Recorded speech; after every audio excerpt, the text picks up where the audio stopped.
Did one state's really radical move just kick off a national gerrymandering war, replacing, fairness with just raw political power? That is exactly the question we need to unpack today. We're looking at California's Proposition 50. Critics were immediately calling it the Election Rigging Response Act. Right. It passed November 4th, 2025. And decisively, too, 64.6% of the vote. And our mission here is, well, it's crucial. We need to understand how this constitutional change didn't just adjust the rules. It really dismantled a whole system of nonpartisan districting that voters themselves had put in place. We're really seeing that conservative critique come through clearly here, arguing California basically weaponized its own election process. And the really shocking part is how fast it happened and how, well, blatant the political goal was. This measure, it instantly took the power to draw congressional districts away from California's bipartisan Citizens Redistricting Commission. The independent body, right. Exactly. And handed that power, temporarily, mind you, but handed it straight back to the Democratic-controlled state legislature. It's set to last through the 2030 cycle. And this wasn't subtle. The stated reason, they were shouting it from the rooftops, it was purely partisan. Grab 5 extra Democratic seats in Congress. Explicitly stated. The whole idea, to offset Republican gains they expected or saw happening in places like Texas.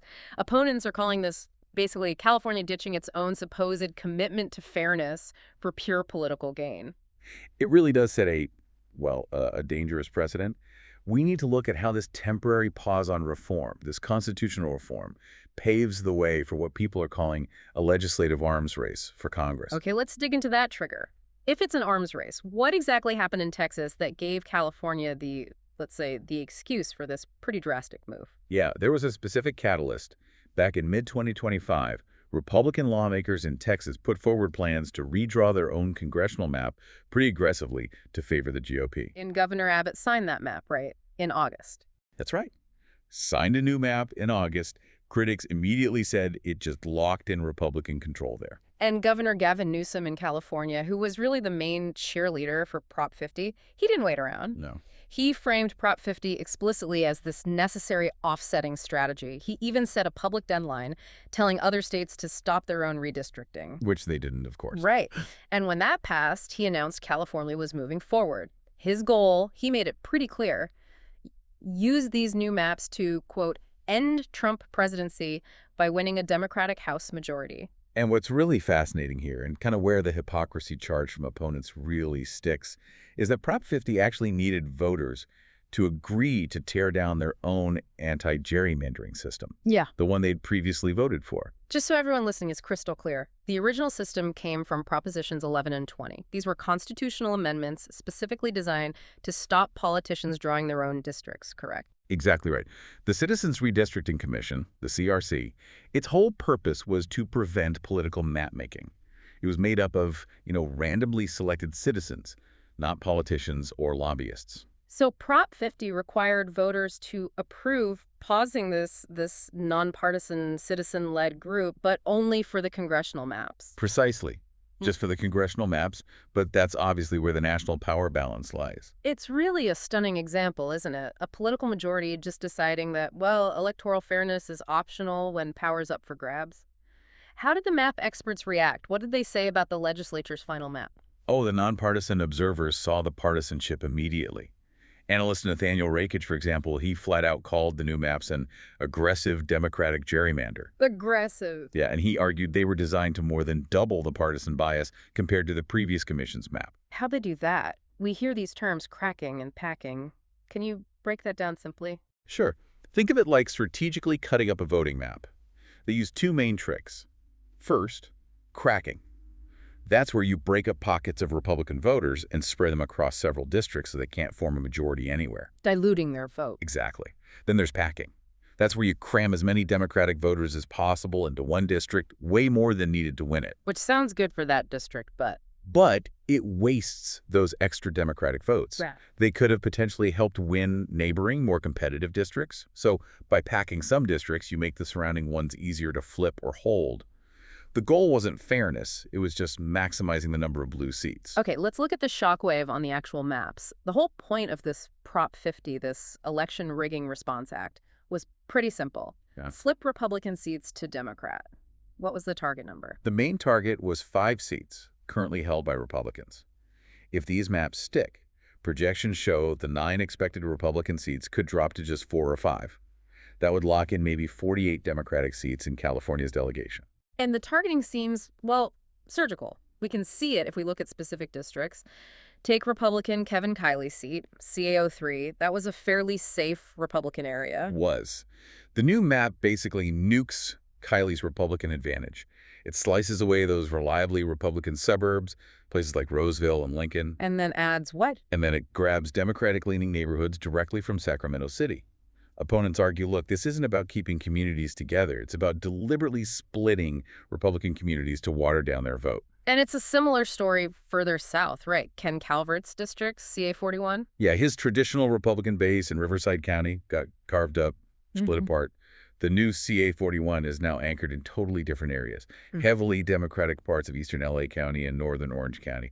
Completely different electorate. And Darrell Issa in CA48. Same pattern. He loses Republican areas like the Temecula Valley and instead picks up very Democratic cities like Palm Springs and Vista. When you look at these lines on the map, they don't follow city boundaries neatly. They don't respect traditional regions. They follow partisan math, plain and simple, maximize one-party seats. But it wasn't just about flipping seats, was it? It was also about locking down Democratic seats that might have been competitive, making them super safe. Absolutely. That's where the numbers really tell the story. Yeah. You look at Josh Harder's seat, CA09. Okay. Under this new map, the Democratic advantage there is projected to jump by a huge 13.1 percentage points. 13 points. That's massive. It is. It effectively takes that seat off the board for Republicans for, well, probably the rest of the decade. It's not competitive anymore. And Dave Min in CA47, same kind of thing. Similar move, yeah.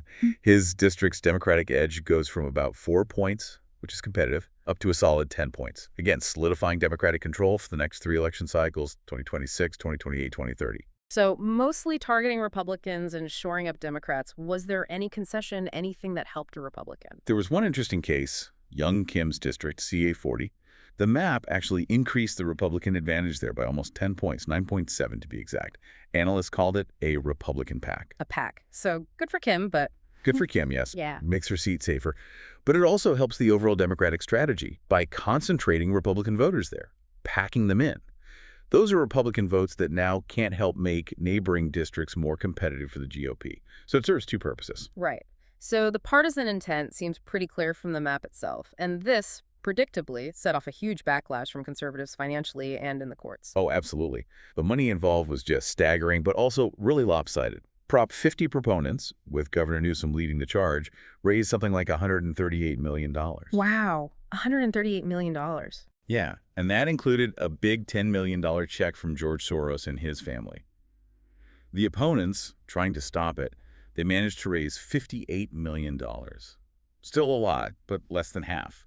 Led by groups like Kevin McCarthy's Stop Sacramento's Power Grab. That's almost a 3-to-1 spending advantage. It suggests this wasn't just a normal campaign, it was an all-out push. What does it say that they needed that kind of money to convince voters to undo a fairness system they themselves had previously voted for? Well, it shows how high the stakes were perceived to be, right? Right. And notably, the opposition included the very people who championed the original independent commission. Like Schwarzenegger. Exactly.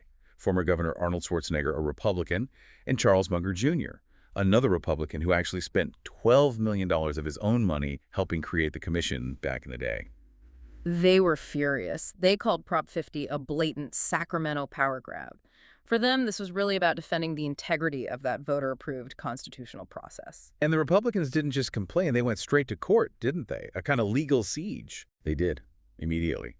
But they hit brick walls pretty fast. Republican state legislators filed 2 separate lawsuits directly with the California Supreme Court. Arguing what? Arguing that Prop 50 violated the voters' constitutional right to have districts drawn by an independent body. The state Supreme Court rejected both motions almost instantly, shut them down quick. So the state courts weren't helpful. What about federal courts? They tried there too, but no luck. Steve Hilton, who had run for governor as a Republican, filed a federal suit. He claimed using outdated census data violated the one-person, one-vote principle. But the judge denied his request to block the vote. And it got even stranger, the reach of these challenges. You had a Texas congressman, Ronnie Jackson, actually filed 2 federal lawsuits in Texas. In Texas, against a California law. Yeah, arguing that California's gerrymander diluted his power and the power of his Texas constituents. As you might expect, both of those suits were thrown out pretty quickly for lack of standing. You can't really sue another state like that. But it shows how far Republicans were willing to go to fight this. And then there was controversy right around Election Day itself, wasn't there? Allegations of intimidation. That's right. The California Republican Party, citing some concerns about irregularities, actually requested the U.S. Department of Justice send election monitors.